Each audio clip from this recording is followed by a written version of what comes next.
If you were to look at my closet in my 20s and try to count everything, you would probably give up after number 500, because who wants to sit and count that much shit? It might have even been more, maybe it was 1,000, I have no idea. It was a lot. I had a gigantic walk-in closet filled to the brim with every kind of clothing you could imagine, probably close to 50 pairs of shoes, 30 of them which were ridiculous high heels, tons of handbags, tons of accessories, just tons of everything. And the irony was I didn't even wear most of it. I think a lot of you can maybe relate to that. We end up stuffing our closets with things we think are trendy, things that for a specific event, just shopping kind of mindlessly. And that's definitely what I did for many, many years. I would say it was probably a borderline addiction, or at least way too much of something that I didn't need to be spending my time and money on, and accumulating resources that ultimately end up in the trash, sadly. But today I am in a much different place. My entire wardrobe is about 25 items total, including shoes, and that is more than enough for me. I'm happy with this, and I really never go shopping anymore unless it's to replace an item that got worn out or ripped or something, or for something that's absolutely essential, like, you know, socks. We all need socks. But shopping as a pastime or a hobby or something that's enjoyable is really not part of my life anymore. And it didn't happen overnight, but I have some things today I did that helped me transition there. So if you are looking to pare down your shopping habits and have a smaller wardrobe and save some money and just spend your time in a better way, here are 10 tips today on how I cured my shopping addiction. Number one, awareness. Well, they say with any addiction that awareness is the first step, and that was certainly true for this. I don't know exactly what kind of started it. It was just as I turned 30 and, you know, my brain started to think about things differently, and it was certainly, I split with a partner and got my own place and was able to look at life with a little bit less, and it triggered something in me that really began my minimalism journey. I started to look at my shopping habits differently and was just beginning to think, like, is this really what I want to be spending my time doing? There's so many other more valuable things I could be doing with my time. And also I didn't have a lot of money then. So each, you know, time I was going to spend money, it was like an alarm would go off of like, okay, you need to pay rent, you need gas, you need food. Do you really need to get this new dress right now? Probably not. So just having the awareness, and if you're setting this intention of I want to shop less, like hold yourself to that each day, and that will already do a lot.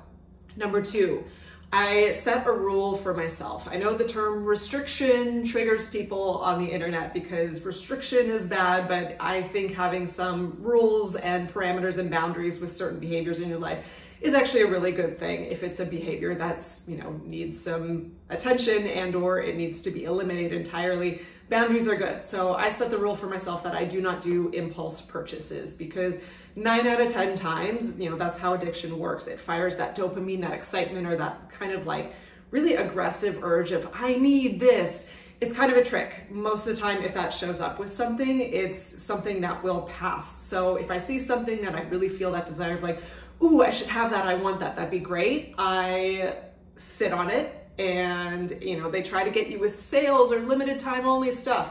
Just sit on it, wait a couple days, wait a couple weeks. If it's a really big purchase, maybe even wait a couple months, but wait and see if that feeling passes, because 9 out of 10 times it actually will. But if it's something that, you know, a couple days or weeks later, you're still really thinking about, then sure, yeah, it's probably something that could add value to your life. But most of the time when you get that urge, it's really just an addictive kind of chemical going off on your brain of saying that dopamine hit of, oh, things are going to be better, I'll be happy if I get this, but you really won't. It'll pass, you'll buy it, and that high will wear off, and then you'll just want something else and be wanting more and more and more and more. So just push impulse purchases aside, really sit and wait to see if it's something that you truly actually want outside of that moment. Number three, self-healing. It always comes back to this, right? As I was kind of paring down my shopping habits and starting my minimalism journey, I was doing a lot of inner work as well. We all have to do that. We all have our wounds we need to transcend and patterning we need to look at. And I really started to notice that as I was kind of filling some voids within myself and learning how to self-love, as cliche as that is, The desire to shop sort of fell away too. I was noticing that many times I was shopping just to try and feel better about myself, or try and think that this new dress will make me look more beautiful, or just doing it to sort of distract myself from painful feelings. And as I did the inner work, that outer desire to get something fell away naturally with that. Number 4, I got a second job. Now, this may seem counterintuitive. Oh, you have more money? Now you can buy more things. But it actually had a really interesting effect. And I worked 2 jobs for about 11 years. So this was not a short stint. I was coming from a place of having student loan debt, having a car payment, and just really not making enough money. I was living paycheck to paycheck, and I really firmly put my foot down and was like, I don't want to live like this. Like, I don't want money to have this power over me. So, and I'm a productive person and driven person. So having 2 jobs really fits naturally in my life. But when I got the second job 11 years ago and was committed to working both of them, and then started to pull myself out of these financial holes, I paid off my car, and then eventually paid off my debt, and then eventually started getting more and more money in savings. It was kind of this funny game of, instead of, oh, now I have all this money, let's go reward myself with new fancy clothes, I was working my ass off, and I didn't want to just throw that money away on stupid shit. So I found that the more I got this reward of, okay, I'm getting out of debt, I'm getting financial freedom, I'm taking care of myself, I don't have to worry, I've got rent for the next month, I've got rent for the next 6 months now. I didn't want to throw it away on frivolous things. So when you get yourself out of these financial holes, and sometimes that does take taking a higher paying job if you can get it, or a lot of times it's putting your nose to the grind and working a second job or finding some kind of side hustle. When you work really hard and then start to see the fruits of your labor, you don't want to throw that money away, or at least I didn't, on things that don't truly matter, like a new handbag or new pants or whatever. So that was an interesting side effect. Number 5, I found other meaningful activities. I am a big fan of being in nature and listening to music and doing healthy things. And this went hand in hand with sort of the self-healing journey, and realizing how much I didn't want materialism to be a part of my life, that if I got the urge to sort of go shopping or scroll online, I'd be like, no, let's go on a walk, go read a book, or listen to like a healthy podcast, or watch a good documentary, just anything else but the activity of shopping. It's a lot of times we do it out of boredom and just to sort of fill a void. So there's plenty of other healthy activities. Just bring that awareness in when you feel the urge to, oh, let's go to the mall, or let's start scrolling on Amazon. There are plenty other healthy, fun things you could do. So just sort of try to catch yourself in that moment and go with that. Number 6, I made the eco connection. And this was all sort of happening at around the same time too, when I was doing the self-healing and was sort of starting my life over, and just more eco-consciousness started filtering into my awareness. And I watched quite a few documentaries on fast fashion and minimalism, and just realizing how much the clothing industry specifically, but there's everything. I was never really a huge gadget or game or accessory type person. So my biggest shopping problem was mostly clothing, but for some people it's a lot of other things. But all of these sort of extraneous things we spend money on, that's not, food, shelter, gas, bare essential clothing that you need, most of it ends up in a landfill, and it takes a ton of resources to produce this stuff. And it's either cluttering up your house, or it's, you get tired of it and throw it out, and it's ending up in landfills and using all of these resources to make, and it's incredibly wasteful, and a habit that all of us as humans need to make a really conscious effort to shift. And that really hit my awareness when I just seeing all these footages. And it's not just, you could say, oh, I don't buy fast fashion, I buy eco-conscious stuff. And yes, that is better, but just the act of, not everything still is taking resources. And if it's not something you're truly going to use and value forever and have quantity versus quality, a lot of it is just ending up in the trash on our planet. And it's not essential things. The essential things, food is compostable for the most part, but not the packaging we buy it in.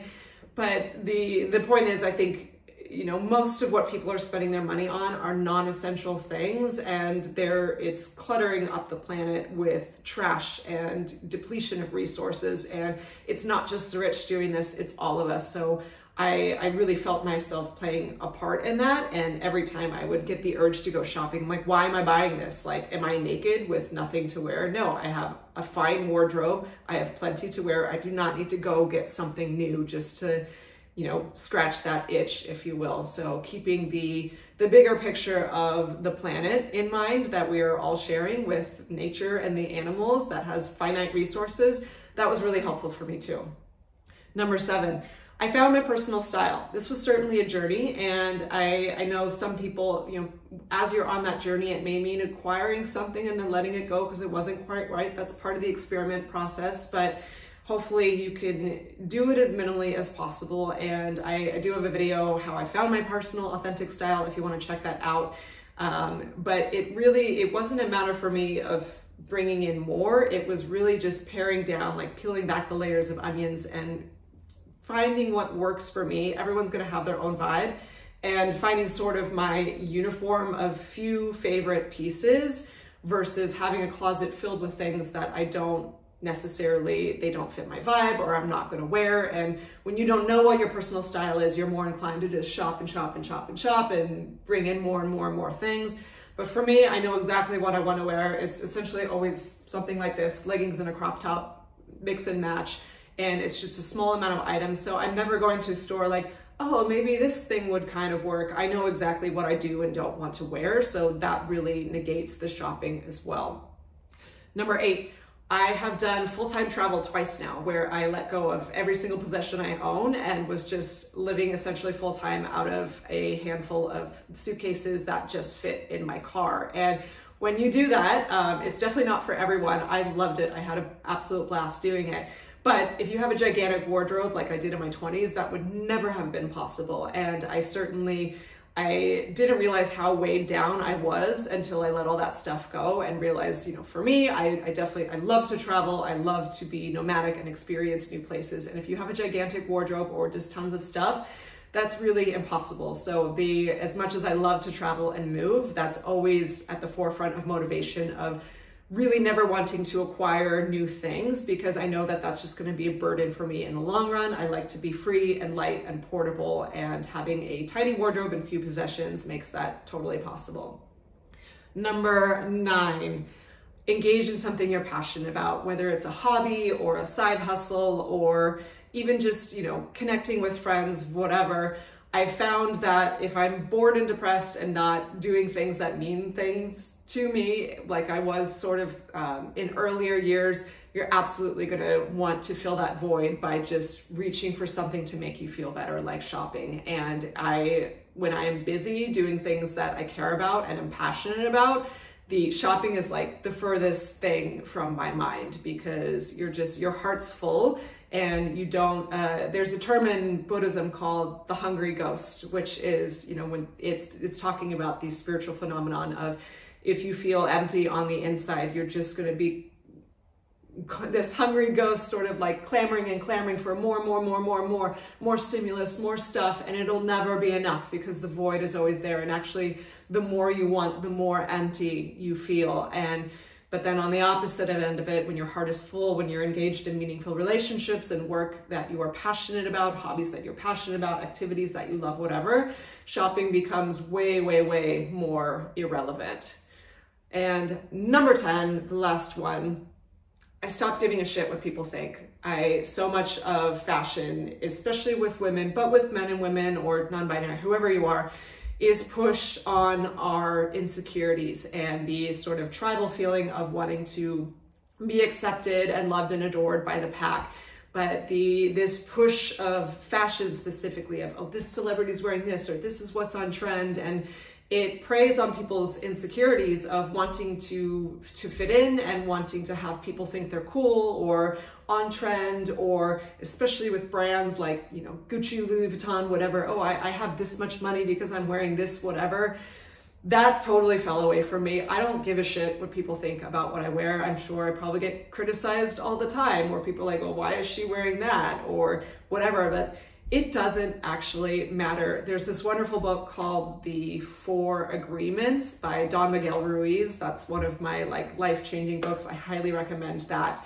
And one of the agreements is to essentially just stop caring about what other people think, because honestly, most people are too busy thinking in their own head about their own life and their own insecurities. And as Winnie the Pooh said, those who matter don't mind, and those who mind don't matter. Essentially, if someone wants to be a troll on the internet and say something salty about you, like, they don't have any credibility. Who has credibility? You're the people that love you most dearly, and those people will probably accept you for exactly as you are. And even if those people have an opinion, you can say thank you, but no thank you, and lovingly just do whatever the hell you want to do, because it's actually your life. And when that pressure falls away and you don't have this sort of burning desire to have the latest and greatest whatever to impress people, then the desire to shop and buy all that crap really just falls away, or at least it did for me. So